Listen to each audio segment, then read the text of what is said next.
Good evening, I'm Jeremy Philibon. Tonight I'm here to discuss a topic with you all that I feel quite strongly about. That topic is capital punishment. I won't just be talking about capital punishment itself, but the need to have it federally mandated to where it is available at least in every state. We will also be discussing capital punishment as a deterrent of crime, also to have quicker turnaround times in the appeals process, also to have reform on cognitive testing, and also to have uniform methods of execution. Now, per Valerie L. Wright's book, Could Quicker Executions Deter Homicide? The Relationship with Celerity, Capital Punishment, and Murder. She says that the average time an inmate on death row has risen from 5.9 years in 1985 to 12.75 years in 2007. And notably, one man in Florida spent 32 years on death row before his execution. Now, personally, I've never known anyone who was murdered or was a murderer, but someone in the audience tonight knows this man that was murdered in 2012. Two men robbed him, shot him, and let his car roll down a hill with him still inside it into a house. We will begin discussing tonight about capital punishment as a deterrent of crime. A couple of things that can serve as a deterrent for individuals is the fear of being caught and the severity of punishment. Statistics have shown, per Valerie L. Wright's book, that capital punishment does deter crime, not necessarily murders. However, when you combine capital punishment with the option of life imprisonment, the statistics for murder actually go down as well, so the deterrence is greater.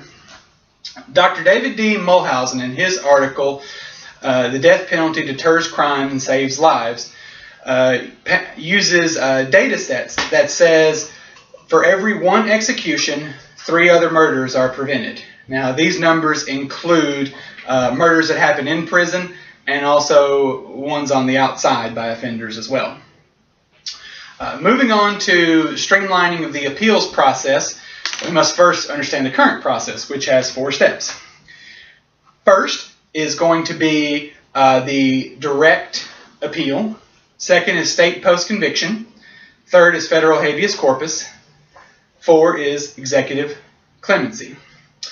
The information on the appeals process and the summarization to follow is provided by capitalpunishmentincontext.org.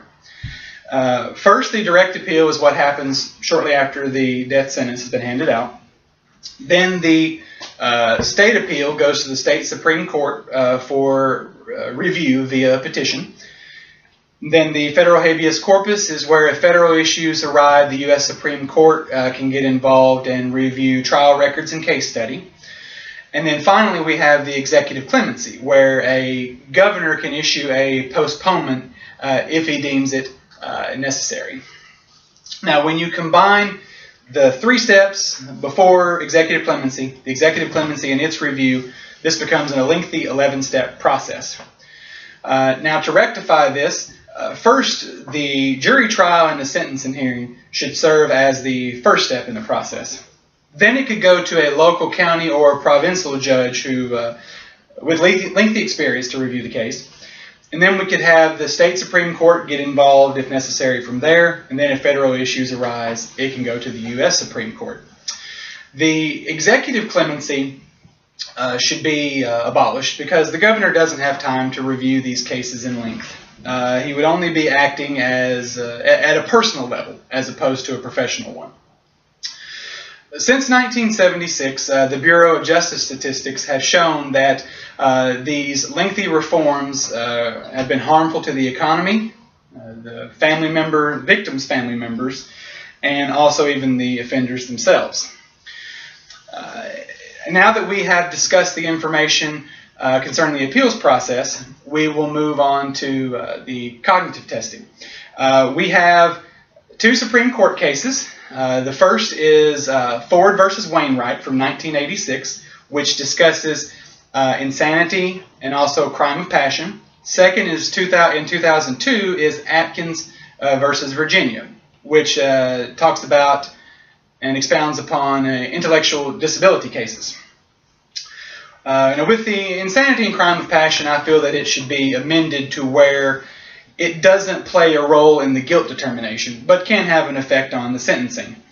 Now, when you discuss the intellectual disabilities, that's another case. What we have now is in pretty good shape.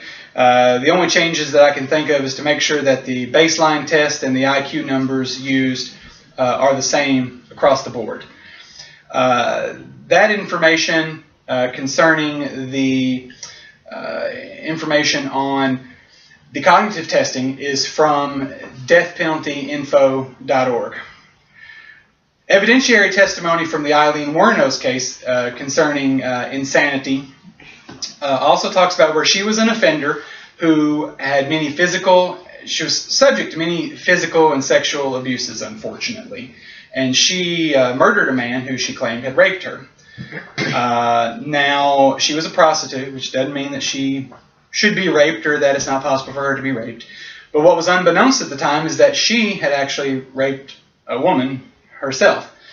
So she can't exactly claim that she was done wrong in that manner when she did something the same way. Now that we've discussed the cognitive testing, we will go ahead and move on to the execution methods. First, we want to understand the current process that we have, which is what is available, is lethal injection, which is available in 34 states. The U.S. government and military uses it too.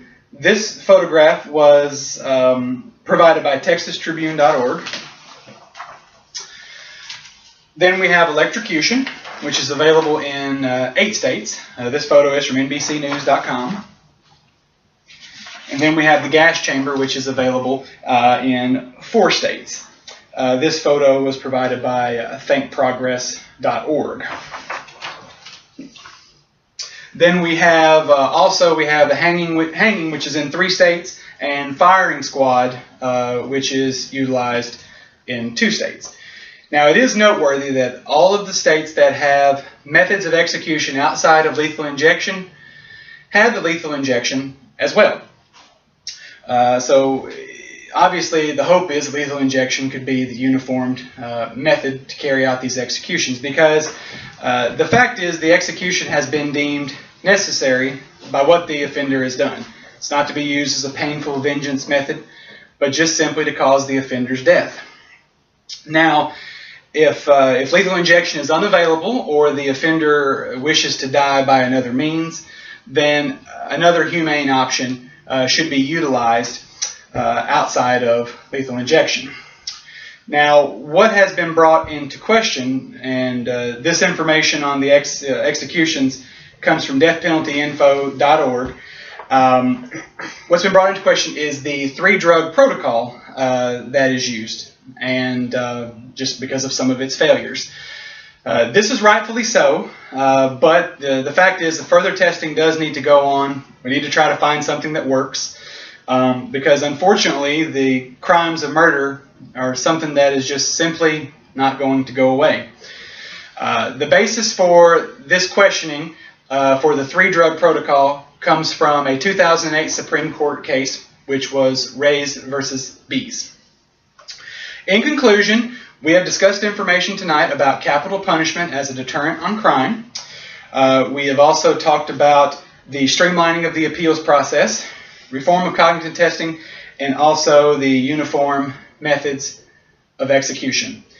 In closing tonight, I would like to offer a quote that comes from Pro-Death Penalty Electronic Quotes article by a gentleman named David Cates.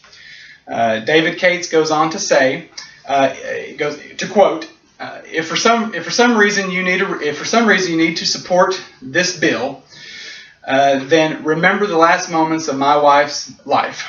Imagine her not knowing whether her best friend was alive or dead. While Mr. Cates was not at home, 4 teenagers broke into their house and bludgeoned his wife Kimberly to death, and also severely injured his daughter. Now, the best friend that he spoke of from that quote was their daughter together. You all have been an attentive audience. I appreciate your attendance and wish you a good night.